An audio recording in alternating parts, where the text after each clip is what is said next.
बच्चों, फिर से हम लेके अपने मैथ्स ज्ञान मंत्रा यूट्यूब चैनल पर फिर से हम हाजिर है अगला वीडियो लेकर।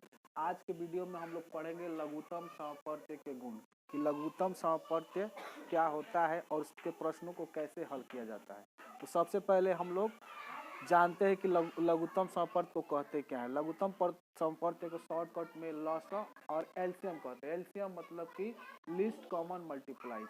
अब इसकी परिभाषा पे हम लोग ध्यान देंगे कि लघुत्तम समप्रत्यय का परिभाषा क्या होता है, कि उसके बारे में हम लोग जब तक जानेंगे नहीं तब तक हम लोग प्रश्नों को हल नहीं कर पाएंगे। तो बच्चों ध्यान से समझना इस चीज को, दो कि लघुत्तम समप्रत्यय क्या है। जैसे कि दो या दो से अधिक संख्याओं का लघुत्तम समप्रत्यय इन संख्याओं का उभयनिष्ठ गुणज होता है।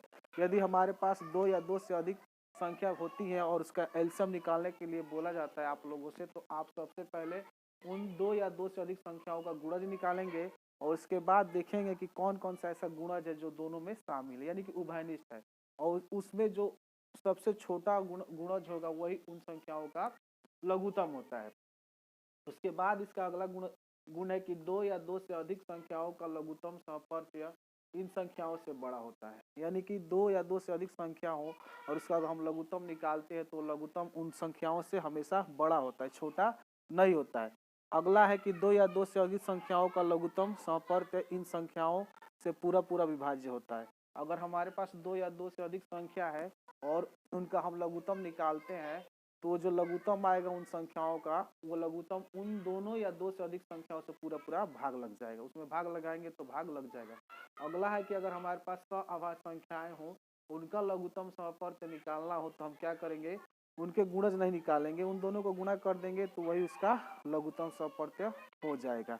अब सबसे पहले हम जान लेते हैं कि सहभाज्य संख्या होती क्या है। सहभाज्य संख्या आप लोग जानते हैं कि भाज्य संख्या क्या होती है। तो सहभाज्य संख्या वैसी दो संख्या है जिनका उभयनिष्ठ गुणनखंड केवल एक होता है। यदि हमारे पास दो संख्या हो और उसका गुणनखंड हम करते हैं और फिर उनके गुणनखंडों को मिलाते हैं तो उनके गुणनखंडों में केवल एक ही दोनों में मिलता है, तो वही वो संख्या वैसी संख्या कहलाती है सहभाज्य संख्या। तो इस तरह से अगर हमारे पास एलसीएम निकालने के लिए मिले और वो दोनों संख्या हमारे पास सहभाज्य संख्या हो तो उनका एलसीएम हम गुना करके निकाल लेंगे। अगला है यदि एक संख्या दूसरी संख्या का गुणज हो तो बड़ी संख्या लसा होती है। अगर हमारे पास दो ऐसी संख्याओं का लसा निकालने के लिए आ जाए कि एक संख्या दूसरी का क्या हो, गुणज हो, तो हम उसका गुणज कैसे निकालेंगे, तो देखेंगे उसमें कौन सी संख्या बड़ी है, वही उस संख्याओं की लसा हो जाएगी। उसी तरह से यहाँ पे कुछ हम एग्जाम्पल भी बनाए हैं। जैसे 6 और 8 का हमको लसा निकालना है तो हम क्या करेंगे कि 6 के गुणज निकाल लेंगे। जैसे 6 के गुणज होंगे 12, 6, 12, 18, 24, 30, 36, 42, 48, 54 और 60 और भी आगे तक, क्योंकि किसी भी संख्या का गुणज अनगिनत होता है, उसका अंत नहीं होता है। उसी तरह 8 के गुणज 8, 16, 24, 32, 40, 48, 56, 64, 72, 80 और भी होंगे।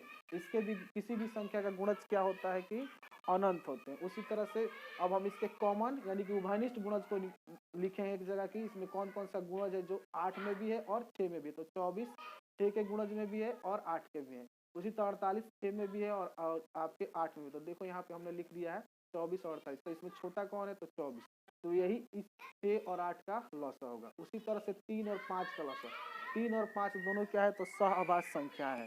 तो ऐसी संख्याओं का गुणा लसा निकालने के लिए हम बस केवल दोनों को गुना कर दिए। 3 और 5 का गुना किया तो 15, तो ये 15 3 और 5 का लसा है। उसके बाद है 4 2 4 8 का लसा, तो 2 और 4 8, जो 8 है 2 और 4 दोनों का गुणज है और इसमें बड़ा संख्या 8 है, इसलिए 8 इन दोनों तीनों संख्याओं का लसा हो गया। अब कुछ प्रॉपर्टी जो हम बताएं उसको एक बार और से समझ लेते हैं। जैसे कि यहाँ पे हम देख रहे हैं कि 6 और 8 का लसा जो आ रहा है 24 जो आएगा, इन दोनों से बड़ा भी है और दोनों से 24 कट भी जाएगा। 6 से भी पूरा पूरा कटेगा और 8 से भी पूरा पूरा कटेगा। इसी तरह से 3 और 5 के भी जो एलसीएम आया है लघुत्तम निकाले हम लोग, इन दोनों से ये बड़ा है और ये 3 से भी पूरा पूरा कटेगा और 5 से भी पूरा पूरा कटेगा। इस तरह से हम लोग आसानी से लघुत्तम इस प्रॉपर्टीज को याद करके बना सकते हैं और इसको और भी जो प्रश्न हल करने जाएंगे तो इस प्रॉपर्टीज को हम लोग याद रखेंगे तो आसानी से प्रश्न को हम हल कर लेंगे। तो इसी के साथ ही आज के लिए आज के वीडियो में आज हमने पढ़ा लघुत्तम समप्रत्यय के गुण के बारे में। इसके अगले वाली वीडियो में हम इससे संबंधित प्रश्न लेके आएंगे। तब तक के लिए अगर आप इस चैनल पर नए होंगे तो इसको सब्सक्राइब कीजिएगा, शेयर कीजिएगा और लाइक कमेंट जरूर कीजिएगा। धन्यवाद।